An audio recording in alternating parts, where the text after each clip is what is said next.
All right, hello and welcome to my capstone subsystem presentation. Um, our capstone project is an automated irrigation system, and my group members are Colton Moore and Olivia DeRosier. My name is Austin Waldron. So today we're going to be going over the microcontroller subsystem, which is the subsystem I'm in charge of. We're going to go through a subsystem overview, the subsystem block diagram, and then the chosen subsystem component. First off, our system objective is to provide more accurate weather data. So we're going to use sensors in person as well as information gathered from the internet instead of solely relying on weather networks, which can be somewhat unreliable at times. We also want to provide more efficient processing, as currently we're building this for golf courses. We have a current system at the golf courses we've interviewed, and their system processes all their data in the States, and they have to pay a subscription in order to stay with them and have them do this service for them, which seems very inefficient to us and like kind of a problem. So we're going to improve on that to make it all processed locally, and this way you should not have to pay any sort of subscription fees in the new system. We also want to provide assurance of no flooding, essentially a more efficient use of one of our most valuable resources, water. This subsystem in particular will be responsible for receiving and transferring data. It will also be responsible for processing all the information received in our system and then deciding what to do with that, and then thus operating the solenoid valves as our main outputs. So here's our block diagram. The idea is to have three greens that we're going to simulate with boxes filled with dirt. We'll cut holes in them to put a underground water line in with sprinklers and our sensors for moisture, salinity, and temperature. Everything outlined in pink here is my microcontroller subsystem, including the solenoid valves, the flow sensors, the local weather sensor, and of course the microcontroller. The external outputs and external inputs there are simply to show that we have other inputs and outputs from the other three subsystems that will, of course, directly interface with the microcontroller or be connected in some way, providing information to it. So here's our weather or rain sensor.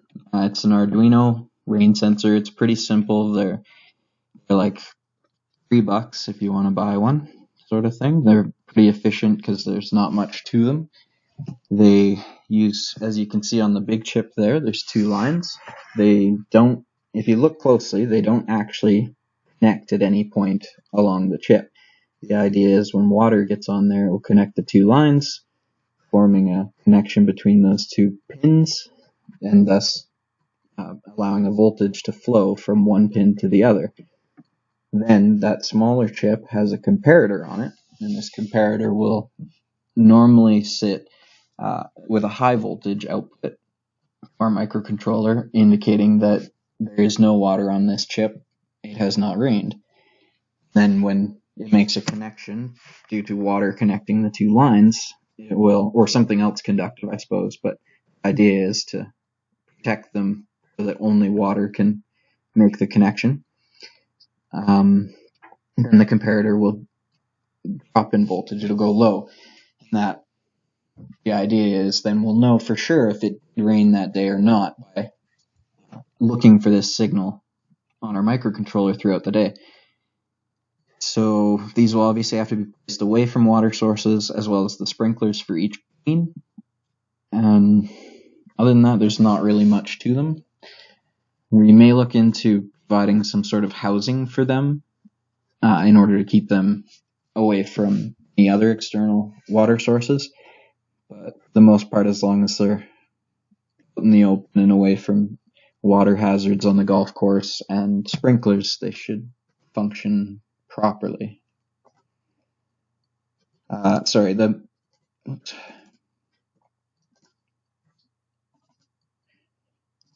weather or rain sensor was $3. This flow sensor here is female to male.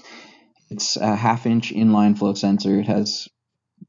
It operates on 5 volts DC, and it outputs a signal between 0.5 volts and 4.7 volts, indicating a flow rate between 1 and 25 liters per minute. They cost about $10, and they're pretty simple. They won't be hard to use or interface into our system.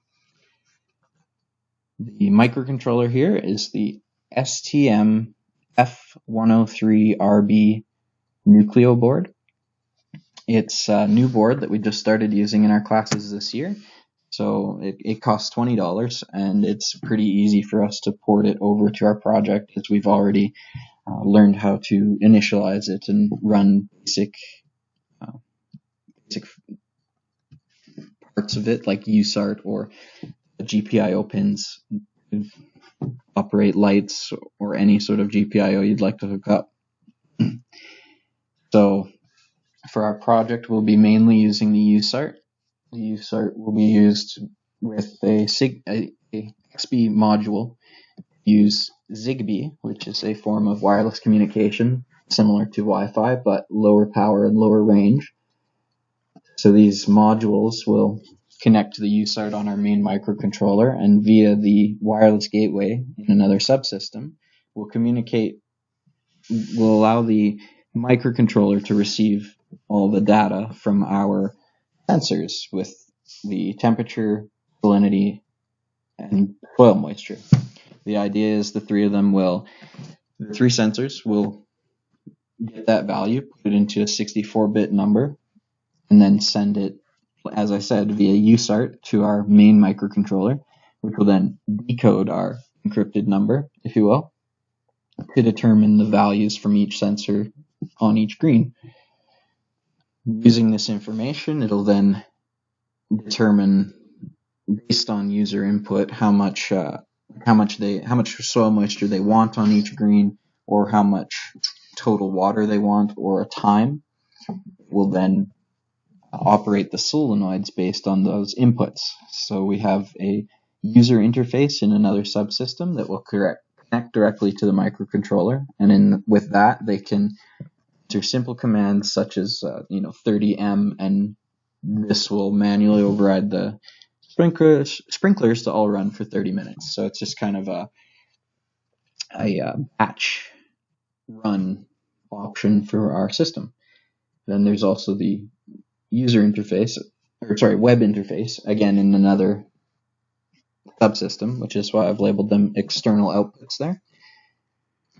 The web interface we will send the soil moisture data to, so that the user can see that in graphs and some sort of visual representation on their computer in order to help them understand what's actually going on at each one of their greens. External inputs there will be, of course, the sensors I've talked about and the user interface itself, because we plan to put a little LCD screen with that pin pad. So they're pretty straightforward, nothing too crazy. But that's our microcontroller. Then we have a solenoid valve. It's male to male. I couldn't find any in our price range for the right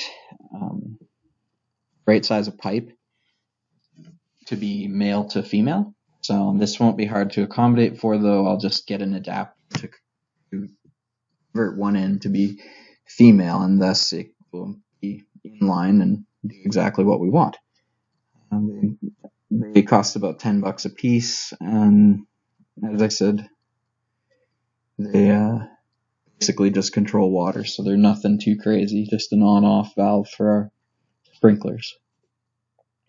Here's all the links to the parts that I chose, which will be included, of course, in my PowerPoint submission.